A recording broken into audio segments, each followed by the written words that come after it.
আসসালামু আলাইকুম।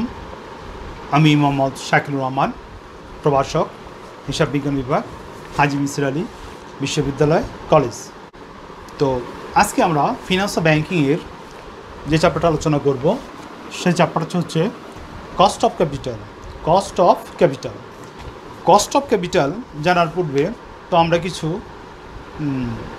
Cost of capital related কিছু ধারণা নেই। কস্ট অফ ক্যাপিটাল কিসের জন্য, কিভাবে। মূলত পক্ষে কোম্পানির মূলধন খরচ হলো কস্ট অফ ক্যাপিটাল, অর্থাৎ কোম্পানির মূলধন খরচ হলো কস্ট অফ ক্যাপিটাল। তো প্রথম আমরা একটু বুঝি কোম্পানি কী। কোম্পানি সম্পর্কে আমাদের পূর্বের ধারণা আছে, তারপর আমরা আবার একটু বুঝি কোম্পানি কী। 1994 সালের কোম্পানি আইন অনুসারে গঠিত, নিবন্ধিত এবং পরিচালিত প্রতিষ্ঠানকে কোম্পানি বলে। 1994 সালের কোম্পানি আইন অনুসারে গঠিত, নিবন্ধিত, পরিচালিত প্রতিষ্ঠানকে কোম্পানি বলে। যারা কোম্পানি গঠন করে তাদেরকে বলা হয় প্রবর্তক। কোম্পানির প্রবর্তকগণ কোম্পানির অনুমোদিত মূলধনের 10% শেয়ার ক্রয় করতে হয় এবং কোম্পানির একজনের নিকট, অর্থাৎ কোম্পানির যে কয়জন প্রবর্তক বা যে কয়জন উদ্যোক্তা থাকবো তাদের কমপক্ষে টোটাল ক্যাপিটালের 2% কী করতে হইব, শেয়ার ক্রয় করতে হইব। তো যারা শেয়ার ক্রয় করে তাদেরকে বলা হয় শেয়ার হোল্ডার। শেয়ারহোল্ডারগণ কোম্পানির মালিক। শেয়ারহোল্ডারগণ শেয়ারের বিপরীতে কোম্পানি থেকে লভ্যাংশ পায়। তো আরেকটু আলোচনা করি। এখানে কোম্পানির অনুমোদিত মূলধন কি, অনুমোদিত মূলধন কি। যৌথ মূলধনী কোম্পানি শেয়ার মার্কেট থেকে সর্বোচ্চ যেই পরিমাণ মূলধন সংগ্রহ করতে পারবে তাকে বলা হয় অনুমোদিত মূলধন। মনে করি একটা কোম্পানি নিবন্ধিত হইল 1000 কোটি টাকার শেয়ার বিক্রয়ের জন্য। কোম্পানির অনুমোদিত মূলধন 1000 কোটি টাকা। 1000 কোটি টাকার বেশি মূলধন কোম্পানি বাজার থেকে সংগ্রহ করতে পারবে না। যদি কোম্পানি 1000 কোটি টাকার বেশি বাজার থেকে সংগ্রহ করতে চায় তখন আবার তার জন্য কোম্পানি নিবন্ধন, joint stock regulatory commission, DSSC, security exchange commission অর্থাৎ কনসার্ন অথরাইজ থেকে পারমিশন নিয়ে আবার কোম্পানি তার মূলধন বৃদ্ধি করে শেয়ার মার্কেট থেকে, ক্যাপিটাল মার্কেট থেকে মূলধন সংগ্রহ করতে পারবে। মূলত পক্ষে এই চ্যাপ্টারটা বোঝার জন্য এগুলো আমরা একটু বেসিক ধারণা দিলাম।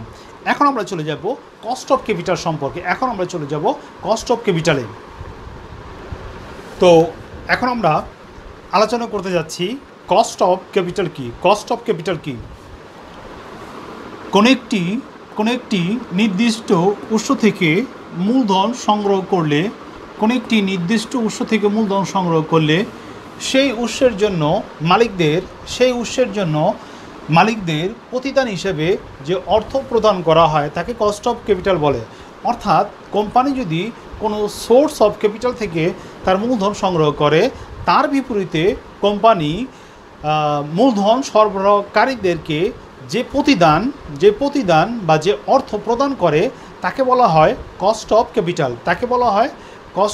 ক্যাপিটাল। এখন আমরা আলোচনা করব একটি কোম্পানির সোর্স অফ ক্যাপিটাল। একটি কোম্পানির সোর্স অফ ক্যাপিটাল 4টি, অর্থাৎ 4টি উৎস থেকে কোম্পানি তার প্রয়োজনীয় মূলধন সংগ্রহ করতে পারে। এখন আমরা দেখি সোর্স অফ ক্যাপিটাল কয়টা। Source and cost. সাধারণ শেয়ার, ইংলিশ হইল equity share, ordinary share capital. সাধারণ শেয়ারের মাধ্যমে যদি কোম্পানি মূলধন সংগ্রহ করে তখন কোম্পানি পায় লভ্যাংশ বা ডিভিডেন্ড। লভ্যাংশ বা ডিভিডেন্ড কোম্পানিকে প্রদান করতে হয় যারা নাকি শেয়ার ক্রয় করে, এবং যেটা নাকি প্রদান করা হয় তাকে বলা হয় কস্ট অফ ইকুইটি। এবং দ্বিতীয় সোর্স হলো অগ্রাধিকার শেয়ার। দ্বিতীয় সোর্স হলো অগ্রাধিকার শেয়ার। Prefer dividend. প্রিফার শেয়ারের বিপরীতে প্রদান করা হয় অগ্রাধিকার লভ্যাংশ। প্রিফার ডিভিডেন্ডকে শর্টলি বলা হয় KP, cost of prefer dividend. KP, cost of prefer dividend. তৃতীয়ত দেওয়া হয় সোর্স অফ ক্যাপিটালের মধ্যে একটা অন্যতম উৎস হচ্ছে লোন ডেপ্ট ডিবেঞ্চার। লোন ডেপ্ট বা ডিবেঞ্চার। লোনের বিপরীতে কোম্পানিকে প্রদান করতে হয় সুদ। লোনের বিপরীতে কোম্পানিকে প্রদান করতে হয় সুদ, এবং যে সুদ প্রদান করে তাকে সুদের খরচ বলা হয়। সুদের খরচকে শর্ট বলা হয় কেডি, কস্ট অফ ডেপ্ট। কেডি, কস্ট অফ ডেপ্ট। এবং কোম্পানি আরেকটি সোর্স অফ ক্যাপিটাল হলো রিটেন আর্নিং। কোম্পানির আরেকটি সোর্স অফ ক্যাপিটাল হলো রিটেন আর্নিং। রিটেন আর্নিং হলো সুযোগ্য ব্যয়। রিটেন আর্নিং বলতে বোঝায় কোম্পানি তার মুনাফার সর্বোচ্চ 20%, কোম্পানি তার মুনাফার সর্বোচ্চ 20% যে ফান্ডে ট্রান্সফার করে রেখে দেয় তাকে বলা হয় রিটেন আর্নিং। এই রিটেন আর্নিংটা ব্যবহার করা হয় যখন কোনো নতুন প্রকল্পে বিনিয়োগ করা হয়, অথবা কোম্পানির যদি কোনো বছর লভ্যাংশ কম হয়, তখন এই রিটেন আর্নিং তহবিলটা ব্যবহার করা হয়। তো এখানে আরেকটা কথা উল্লেখ যে যদি কোম্পানিটা নতুন হয় তার সোর্স অফ ক্যাপিটাল তিনটি।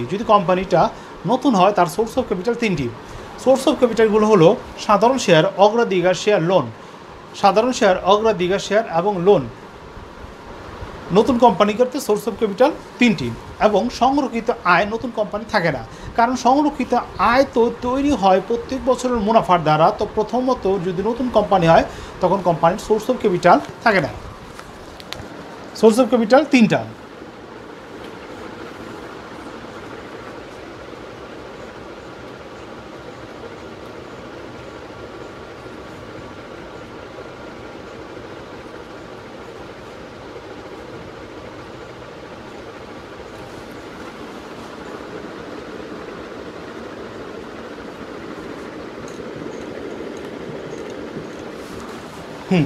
নতুন কোম্পানির সোর্স অফ ক্যাপিটাল তিনটা।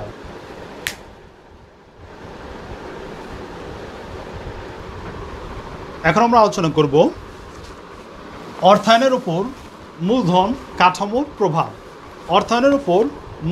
কাঠামোর প্রভাব। তো আমাদের প্রথম পয়েন্ট আছে সঠিক মূলধনের উৎস নির্বাচন। প্রতিষ্ঠানের মূল লক্ষ্য হচ্ছে ব্যয় হ্রাস করা এবং সম্পত্তি বৃদ্ধি করা। আমরা যদি সঠিক মূলধনের উৎস নির্বাচন করতে চাই তখন অবশ্যই আমাদেরকে কী করতে হবে? কস্ট অফ ক্যাপিটাল বিবেচনা করতে হবে। সঠিক মূলধন উৎস নির্ণয়ের ক্ষেত্রে কস্ট অফ ক্যাপিটাল গুরুত্বপূর্ণ ভূমিকা পালন করে। আমাদের দ্বিতীয় পয়েন্ট হচ্ছে নতুন প্রকল্প মূল্যায়ন। মূলধন বিনিয়োগ সিদ্ধান্তর ক্ষেত্রে মূলত পক্ষে বেসিক ইনপুট হচ্ছে ইনফরমেশন মূল্য বা মূলধন ব্যয়। অর্থাৎ কোনো প্রকল্পে যদি আমরা বিনিয়োগ করি ওই প্রকল্পের মূলধন ব্যয় কত হবে তা কস্ট অফ ক্যাপিটালের মাধ্যমে আমরা নির্ণয় করতে পারি। আমাদের তৃতীয় পয়েন্ট হচ্ছে প্রকল্পের বর্তমান মূল্য নির্ধারণ। আমাদের তৃতীয় পয়েন্ট হচ্ছে প্রকল্পের বর্তমান মূল্য নির্ধারণ। টাইম ভ্যালু অফ মানি অথবা প্রেজেন্ট ভ্যালু মাধ্যমে প্রকল্পের নগদ আন্তঃপ্রবাহ ডিসকাউন্টিং করে আমরা জানতে পারি এই প্রকল্পের থেকে লাভ হবে না লোকসান হবে। টাইম ভ্যালু অফ মানি অর্থাৎ প্রেজেন্ট ভ্যালু নগদ আন্তঃপ্রবাহকে ডিসকাউন্টিং করে বাট্টা করে আমরা জানতে পারি এই প্রকল্পের লাভজনক হবে না লোকসান হবে। তো এটার ক্ষেত্রেও কস্ট অফ ক্যাপিটাল গুরুত্বপূর্ণ ভূমিকা পালন করে। কাম্য মূলধন কাঠামো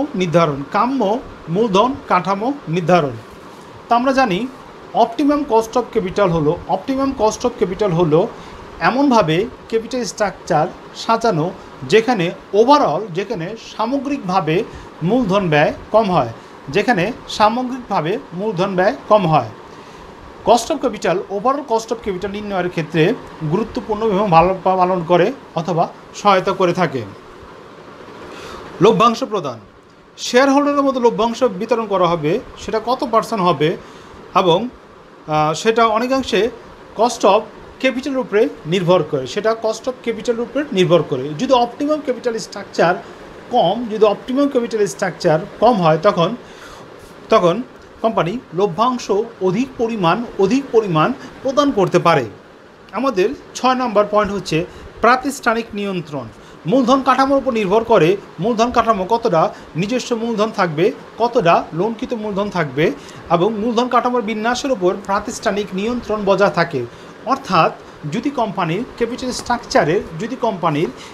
স্ট্রাকচারে লোনের পরিমাণ বেশি হয়, যদি কোম্পানির ক্যাপিটাল স্ট্রাকচার লোনের পরিমাণ বেশি হয়, তখন কোম্পানির নিয়ন্ত্রণ বা কন্ট্রোল অন্য পক্ষের নিকট চলে যেতে পারে, অথবা যদিও না যায় তখন কোম্পানি যদি লোনের টাকা পরিশোধ করতে না পারে ইনস্টলমেন্ট প্লাস সুদ সহ, তখন কোম্পানি দেউলিয়া হওয়ার আশঙ্কা থাকে। অর্থাৎ প্রতিষ্ঠান নিয়ন্ত্রণের ক্ষেত্রে কস্ট অফ ক্যাপিটাল বা অর্থায়নের ক্ষেত্রে কস্ট অফ ক্যাপিটাল গুরুত্বপূর্ণ ভূমিকা পালন করে। করের পরিমাণ নির্ণয়, মূলধন ব্যয়ের উপর করের পরিমাণ উৎস নির্বাচন করা হয়ে থাকে। তাই কোন উৎস থেকে অধিক পরিমাণ মূলধন সংগ্রহ করলে করের পরিমাণ কম হবে, সেটা অর্থায়নের ক্ষেত্রে কস্ট অফ ক্যাপিটাল গুরুত্বপূর্ণ ভূমিকা পালন করে। অর্থাৎ যদি কোম্পানি লোনের মাধ্যমে তার অর্থায়ন করে, তখন লোনের খরচ প্রদান করার মাধ্যমে তার প্রফিট কম দেখাতে পারে। প্রফিট কম দেখানোর ফলে তার কম পরিমাণ ইনকাম ট্যাক্স প্রদান করতে হয়। এই জন্য বলা হয়েছে করের পরিমাণ নিয়ন্ত্রণ করার ক্ষেত্রে কস্ট অফ ক্যাপিটাল খুবই গুরুত্বপূর্ণ পালন করে। তো আমাদের আজকের লেকচার কস্ট অফ ক্যাপিটালের এখানে সমাপ্তি। পরবর্তী লেকচার দেখার জন্য আমন্ত্রণ রইল।